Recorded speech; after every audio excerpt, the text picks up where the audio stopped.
Shalom jemaat yang dikasih oleh Tuhan. Dalam episode kali ini kita belajar satu topik firman Tuhan yang saya beri judul adalah terlanjur. Terlanjur.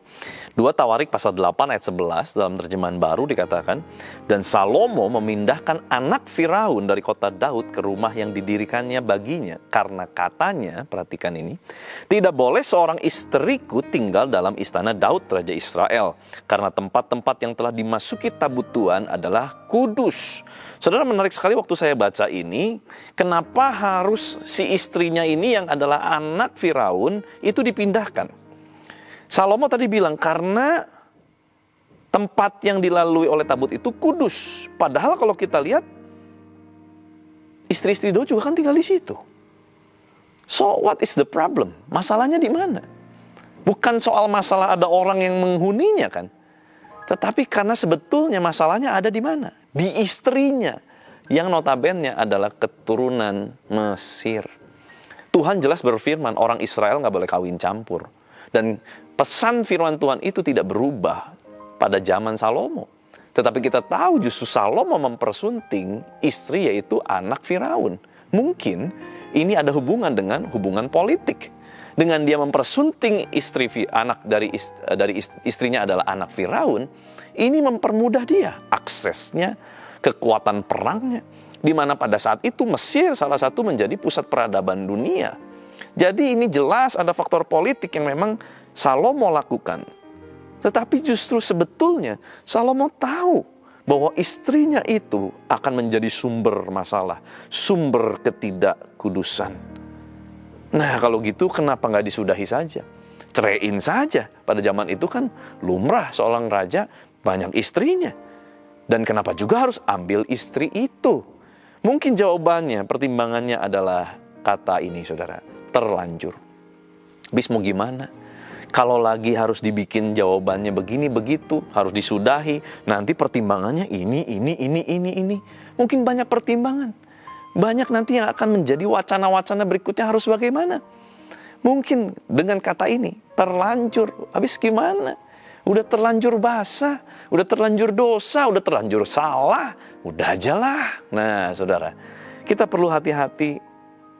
Hari ini kita belajar, jangan sampai kata terlanjur membuat kita akhirnya, kita tahu kisahnya, dari istri-istrinya lah Salomo akhirnya berubah setia daripada Tuhan.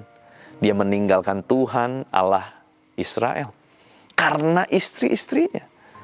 Saudara, kata terlanjur yang mungkin kau katakan hari ini terhadap sebuah pelanggaran, terhadap sebuah kesalahan, dan kau biarkan padahal kau tahu kau dapat mengubah kesalahanmu itu, kau dapat memutuskan sesuatu untuk memperbaiki kesalahanmu, tetapi kau terus berkata, habis gimana sudah terlanjur? Hati-hati, mungkin kata terlanjur itu satu hari, alasan terlanjurmu itu akan membuat engkau binasa di dalam dosa. Mari kita waspada hari-hari ini, kalau ada hal-hal yang kotor, hal yang tidak kudus, Tuhan ingatkan. Jangan biarkan hatimu keras. Jangan seperti Firaun yang mengeraskan hatinya. Sehingga Tuhan katakan, hati Firaun keras. Jangan sampai itu terjadi. Biarlah kita betul-betul, kalau udah tahu itu salah, kita selesaikan, cepat bereskan. Jangan melegalkan sesuatu perbuatan yang jelas-jelas adalah salah. Cuman karena kata, wis terlanjur. Jangan kita berkata, sudah terlanjur. Tetapi sebetulnya kita bisa ambil keputusan. Mari saudara, kita bijaksana dalam ambil keputusan hari-hari ini. Jangan sampai melakukan yang salah dan kita ulangi, kita biarkan, kita udah tahu salah, kita biarkan berlarut-larut. Nanti mungkin efeknya bukan cuma kita, tetapi juga keturunan-keturunan kita akan mendapatkan efeknya atas perbuatan kita yang salah itu. Yuk beresin, mumpung masih ada waktu. Yuk cepat kita beres-beres hati kita, beres-beres perbuatan kita, supaya kita kedapatan berkenan sama Tuhan, melakukan apa yang Tuhan kehendaki, yang Tuhan inginkan kita lakukan. Yuk kita berdoa. Tuhan, terima kasih buat firman-Mu, mengajar kami, firman yang keras, tapi mewahyukan pada kami hal-hal yang baru. Tuhan, terima kasih. Tolong tuntun kami, tuntun langkah hidup kami, paksakan kami masuk dalam rencana-Mu. Teguhkan hati kami ya Tuhan, supaya ambil keputusan yang benar. Waktu kami melakukan dosa, kami nggak bilang terlanjur, tapi kami mau selesaikan hari ini. Kami mau bereskan hati kami, bereskan hidup kami, supaya kami terus tidak tinggal di dalam dosa, tetapi kami boleh keluar dan menjadi pemenang.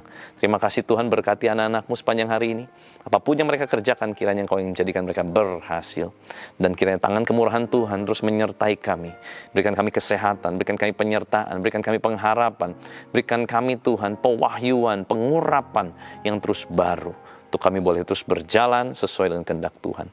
Di dalam nama Tuhan Yesus Kristus, kuasa kehidupan, kuasa kebangkitan Kristus mengalir memerintah atas kami. Dalam nama Tuhan Yesus Kristus, haleluya. Sama-sama kita katakan, amin. Tuhan Yesus memberkati.